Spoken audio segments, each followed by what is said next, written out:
بسم الله الرحمن الرحیم. سلامونه ملګرو، الله دې وکړي چې ټول روغ جوړ او صحت جامې پر غاړه ولرئ. په دې ویډیو کې موږ په لوپ باندې خبره کوو چې لوپ څه ته ویلی شي. What is loop?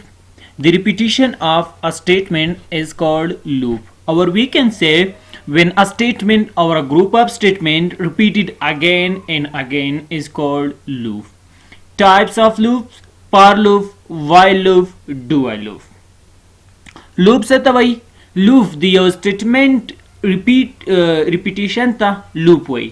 د یو سټیټمنټ تکرار ته، د یو سټیټمنټ بار بار رن کولو ته لوپ ویلی شي. یا موږ داسې هم ویلی شو د یو سټیټمنټ بار بار رن کول یا د سټیټمنټونو یو ګروپ بار بار رن کولو ته، بار بار تکرار کولو ته لوپ وایي. یا موږ داسې هم د لوپ تعریف کولی شو. لوپ چې دی د یو سټیټمنټ یا د یو پروګرام بار بار تکرارول، بار بار ایکسکیوټ کول، بار بار رن کول، بار بار رن کولو ته څه وایي؟ لوپ وایي. نو ملګرو، مخکې له دې چې زه د لوپ په ټایپ باندې خبرې وکړم چې لوپ زموږ سره کوم ټایپ دي، غواړم د اول د لوپ مفهوم چې دی لږ په دې باندې خبره وکړم. یعنې د لوپ فایده څه شی ده. نو زه راځم د آی ډي ته او په دې کې ستاسو ته یو اگزامپل در کوم. ملګرو فرض کا زه غواړم د افغانستان نوم یو بل پروجیکټ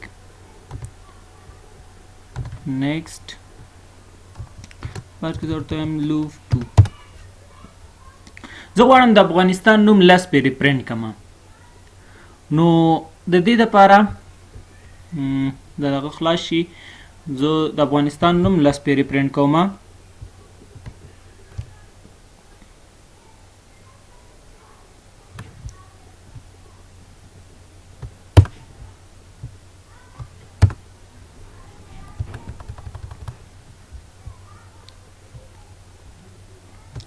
نو ملګرو زه به سی آوټ زه لیکم افغانستان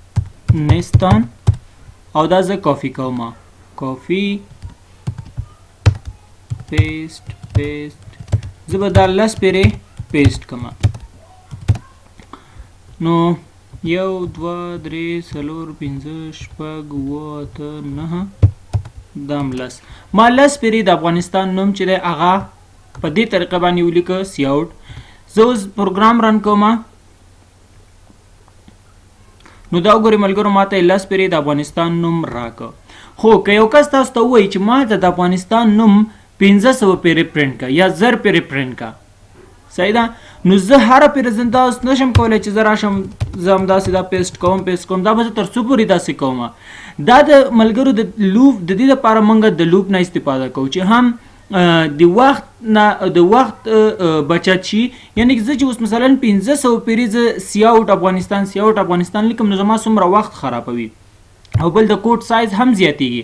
او ملګرو موږ هر وخت دا خبره تکرارو چې ګډ پروګرامر، ښه پروګرامر هغه دی چې په لږ کوډ باندې ډیر کار ترسره کړي. فرض که زه د پار لوپ چې دی دا د لوپ یو ټایپ دی.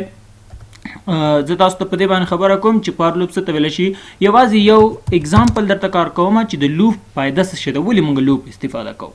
نو زه دلته ورته وایم ایکس یو، دلته ورته وایم ایکس چې دی دا لیس دی ایکول دی 10 او دلته ورته وایم ایکس ماته پلس کا سی آوټ. سیسټم ډاټ آوټ ډاټ پرنټ لین ما ورته ویلي افغانستان. اوس ملګرو دومره لږ کوډ، 2 کرښې کوډ دی. دا 2 کرښې کوډ څه کولی شي؟ ما ته د افغانستان نوم لس پیرې پرنټ کوي. دا وګورئ، که زه وغواړم د افغانستان نوم زه 100 پیرې پرنټ کړم، ګورئ زه پروګرام رن کوم ما ته د افغانستان نوم 100 پیرې پرنټ کوي.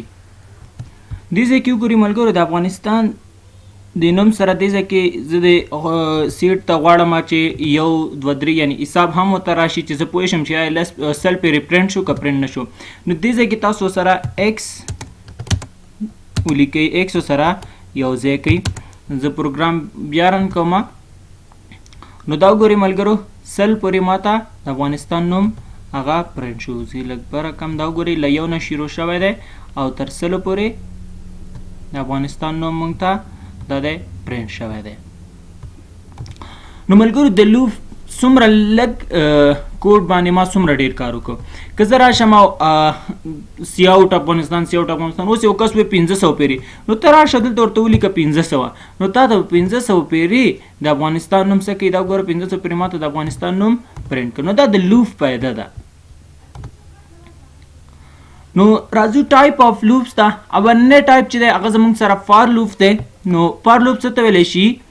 فار لوپ د یو پروګرام یو برخه څو ځلې تکرار لپاره یوز کیږي یا استفاده کیږي که چیرته دغه تکرار شوی نمبر پکس وي.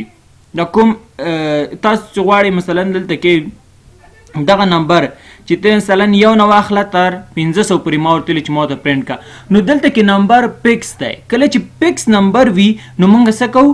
د فار لوپ څخه استفاده کوو. نو فار لوپ څه ته وایي؟ فار لوپ د یو پروګرام یو برخه څو ځلې تکرار لپاره استفاده کیږي. که چیرته دغه تکرار شوی نمبر پکس وي نو موږ فار لوپ یوز کوو. د فار لوپ سینټیکس داسې دی چې دلته کې انشلایزیشن لکه مونږ چې دلته کې int x1 دته د انشلایزیشن یا ډیکلیریشن شو، او دلته کې بیا ټیسټینګ یا کنډیشن چې مونږ ته کنډیشن ایښی دی، شرط مو ورته ایښی دی چې د x قیمت څو دی؟ یو، یعنی یو د کوچنی وي مساوي وي له 500 څخه، یعنی کله چې یو نه د شروع شي 500، کله چې 500 سره دا x مساوي شو نو سټاپ شه، دا ورته مونږ کنډیشن وکړو. هغې نه پس انکریمنټ او ډیکریمنټ ده. انکریمنټ او ډیکریمنټ چې دي که مثلا ته غواړې چې دا په دې باندې بیا موږ وروسته خبره کوو چې اوس مثلا دلته کې اوس دا پلس پلس چې دی د ایکس د قیمت سره یو جمع کوي، یو سره دلته د ایکس قیمت یو دی نو دلته کې یو سره جمع کیږي نو داسې 500 پورې پوره کوي. بیا چې منفي موږ ولګو بیا څه کیږي؟ په هغې ته موږ راځو، نو په هغې تاسو ته موږ زه کار کوم.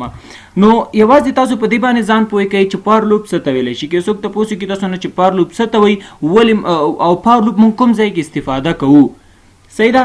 نو دلته کې زموږ سره وای لوپ هم شته. وای لوپ چیرته استفاده کیږي؟ ډو وای لوپ چیرته استفاده کیږي؟ نو فار لوپ چیرته استفاده کیږي؟ که څوک تپوس وکړي اول دا چې فار لوپ څه ته وایي؟ فار لوپ د یو پروګرام یو برخه څو ځلې تکرار کولو دپاره استفاده کیږي. دا د فار لوپ تعریف دی. د یو پروګرام یو برخه څو ځلې تکرار دپاره یوز کیږي. که چیرته تکرار شوی نمبر پکس وي، څه وي؟ پکس وي، نو بیا موږ څه کوو؟ فار لوپ یوز کوو. او که چیرته پکس نه وي نو بیا موږ څه کوو؟ بیا بل لوپ یو بل ټایپ موږ استفاده کوو چې هغې ته بیا موږ راځو چې بیا هغه کوم ټایپ دی. نو الله دې وکړي چې تاسو په فار لوپ باندې پوه شوي وئ. نو زه ګورم نو ملګرو په بلې ویډیو کې به زه تاسو ته د فار لوپ په باره کې یو بل اگزامپل درکړم. داسې اگزامپل چې څنګه کولی شو ضرب زباني یا پاڼۍ چې ورته ځینې خلک وایي چې هغه پرنټ کړو. مثلا کله چې زه پروګرام انټر کړم نو له کیبورډ څخه د ما نه یو نمبر واخلي مثلا 3 او زه څنګه انټر کړم نو ما ته د 3 ضرب زباني یعنې پاڼۍ چې ده هغه راکړي.